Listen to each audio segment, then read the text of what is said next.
দেখুন, আমার ছেলেটা একটু জেদি, একটু ইম্যাচিওর, বাট ওর অন্য কোনো ইন্টেনশন ছিল না। আপনাদের যদি কোনো আপত্তি না থাকে আপনাদের মেয়েটাকে আমার বাড়ির লক্ষ্যবধূ হিসেবে নিতে। না, রাজি না থাকার তো কোনো, আমরাও খুব পছন্দ করি। স্যার আপনি? আসসালামু আলাইকুম স্যার। মাহিরা বসো।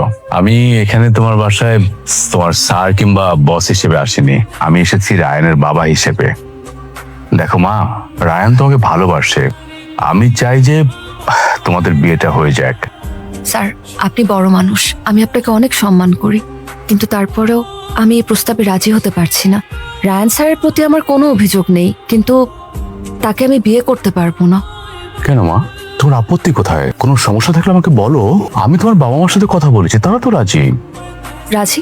আমি তো রাজি না, আর আমি ওনাদের সন্তান না, ওনারা আমার শ্বশুর শাশুড়ি। আজ সন্ধ্যায় ঢাকা থেকে কাঠমান্ডুতে অবতরণের সময় ফ্লাইট H370 যান্ত্রিক ত্রুটির কারণে রানওয়েতে আছড়ে পড়ে আগুন ধরে যায় এবং আরো জানা যায় এই বিমানের আনুমানিক 100 যাত্রী সহ পাইলট আবরার মাহমুদ নিহত হয়েছেন। আবরার বলতো আকাশ থেকে ফিরে আসবো সব সময়। সেদিনও বিশ্বাস করেছিলাম, কিন্তু আকাশ তাকে আর ফিরিয়ে দেয়নি। জানো, আমার না খুব ভয় করে। ভয়? কিসের ভয়? তোমাকে হারানোর ভয়। আমি তোমাকে রেখে কোথায় যাচ্ছি যে তুমি ভয় পাচ্ছ? তুমি শুধু শুধু আমাকে হারানোর ভয় পাও। আমি তোমাকে রেখে কোথাও যাব না, আমি তোমাকে অনেক বেশি ভালোবাসি। কিন্তু তোমার ফ্যামিলির মানুষজনকে মেনে নিবে? আমার এই দুনিয়াতে কেউ নেই, এতিম একটা মেয়ে আমি। তোমার ফ্যামিলি কেন আমার সাথে তোমাকে বিয়ে দিতে রাজি হবে? শোনো, আমার ফ্যামিলি যথেষ্ট ব্রড মাইন্ডেড, আর আমি আমার ফ্যামিলিকে না যতটা ভালোবাসি তারা আমাকে তার থেকে অনেক বেশি ভালোবাসে। আমার ডিসিশনই তাদের ডিসিশন। তারা কি আমাদের ব্যাপারটা জানে? আমি আমার ফ্যামিলি থেকে কিছুই হাইড করিনি, আমার তোমার ব্যাপারে তারা সবকিছুই জানে। ইভেন তারা তো ইগালি ওয়েট করতেছে যে আমি কবে তোমাকে বিয়ে করে বাসায় নিয়ে যাব। সত্যি? সত্যি।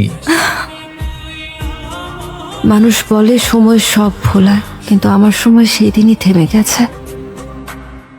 আবরারই ছিল আমার প্রথম ঠিকানা, তার আগে আমি ছিলাম শুধু একটা নাম, কারো খাতায় লেখা, কারো বুকে নয়। বাবা মা এই শব্দ দুটো আমি প্রথম বলেছিলাম আবরারের বাড়িতে পা দিয়ে। আবরার চলে গেছে, কিন্তু ওর বাবা মা তো আছে। ওদের ছেড়ে গেলে আবার সেই দিন মেয়েটা হয়ে যাব।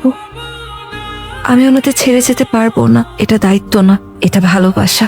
এটুকুই আমার বেঁচে থাকার কারণ। মাগো, আমি তো কিছু বুঝতে পারছি না। কেন আঙ্কেল, কোনো প্রবলেম হয়েছে? মাহিরা তো এই কদিন কিছুই খাচ্ছে না, খাওয়া দাওয়া সব ছেড়ে দিয়ে সারাদিন বিষণ্ণ হয়ে এক দৃষ্টিতে তাকিয়ে থাকে। আঙ্কেল, এত বড় একটা দুর্ঘটনার পর তেমন হওয়াটাই স্বাভাবিক। আপনি কোনো চিন্তা করবেন না, ও আস্তে আস্তে ঠিক হয়ে যাবে।